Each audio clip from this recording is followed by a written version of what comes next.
What's up, everyone? I'm Nathan Graham Davis, and I'm a professional screenwriter. I rebroke into Hollywood in 2021, got my first movie made in 2022, and I'm leaving behind my day job in 2023. I'm using this series to document the highlights and the challenges and the insights along the way as I try and take that momentum and turn it into a full-time career.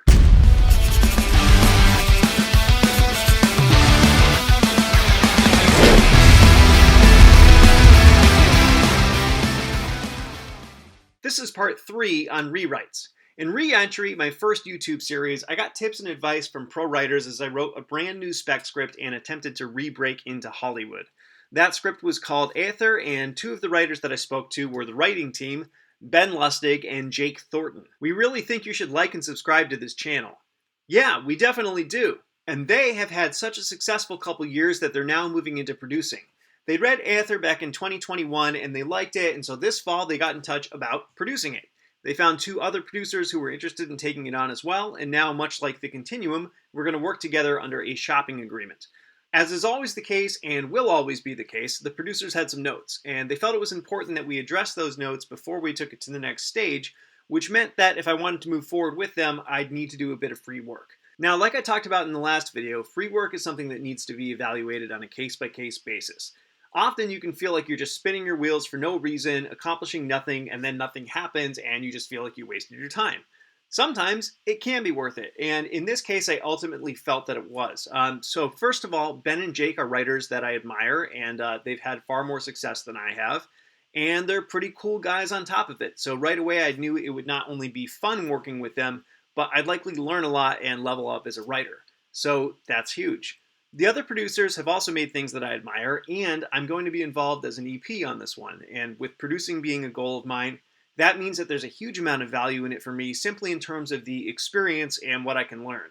So I'm very, very excited about this, and I'm happy to do the work. The producers actually felt that it really wasn't going to be a lot of work. From their perspective, the notes felt pretty small.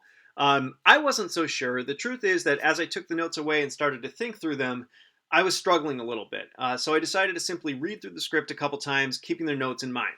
And as I did this and thought about their notes, I realized that the core issue was that the producers were having trouble connecting with key parts of my protagonist's journey.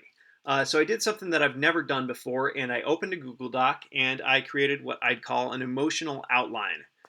Basically, I went through the script beat by beat and created a bullet-pointed list that tracked how my protagonist felt at the beginning of each scene and how her emotional state was impacted by what happened inside of it. As I went, I noticed places where the emotions on the page didn't quite track with what she would have been feeling at the time. I also found places where I could add beats that would underscore her emotional journey in a way that would develop her arc better and add more depth to the events that would come later on in the script. So I put notes about those things in bold, and then I just kept going until I'd done this with the entire script. By the time I finished, I had a 3-page document which very clearly told the story I wanted to tell, purely from an emotional perspective.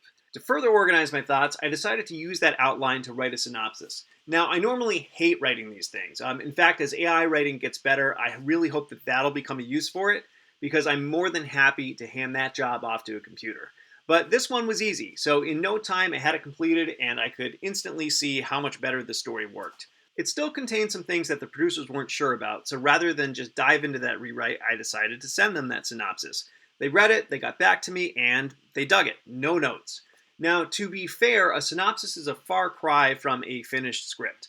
I just handed in that rewrite the other day, and my guess is that there will be additional tweaks and changes that need to be made before we can move on. But it's really cool to know that we're that much closer to being on the same page, and I also learned a ton simply from spending a few hours hyper-focused on that emotional state of my protagonist. In fact, it was so effective that I think I'm going to incorporate this process into every single script I write from now on, once I've written those first couple drafts.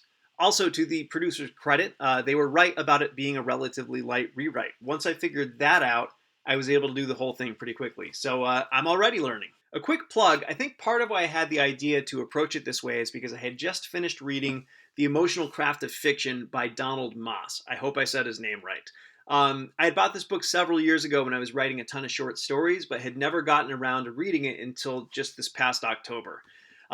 So, it's geared toward novelists and other writers of prose, but it lays things out really well in terms of just character emotion, and it encourages you to ask some great, challenging questions about your story. So I think it's highly applicable to screenwriting, and if you're looking for something to read, I recommend it. Anyway, that's it for this one, and actually, that's it for 2022.